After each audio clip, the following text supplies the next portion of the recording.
So now that you've had a chance to take a look at some of the different AR applications out there, it's time to take a look at how we can create these, thinking about specifically the multimedia principles that you've learned and you've had a chance to practice this summer.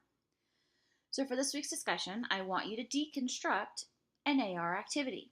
And it could be a specific activity where you find an example of this application in a training setting or in a classroom, depending on whatever context you're looking for.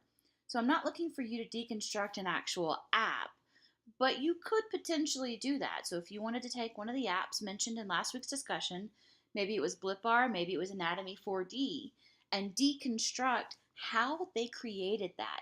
I'm not talking about digging into the specific tools, but thinking about all of those multimedia principles we've already discussed. So when you deconstructed that tutorial storyboard from YouTube, when you found a how-to video, you're going to do the same thing here. And you're going to deconstruct something that's been created with augmented reality. What type of principles need to be followed? Do principles not apply because it's a different medium? What's the perspective? Who's the audience? All those questions you were asking before. But thinking about the idea that these are just fancy videos. That's all they are.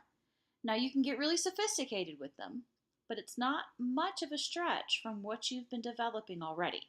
That's what I want you to think about as you read both the personality principle in the book this week and take a look at some of the discussions that pop up and dig into the educational applications of augmented reality. Use the on-screen navigation to access another section of this week's overview.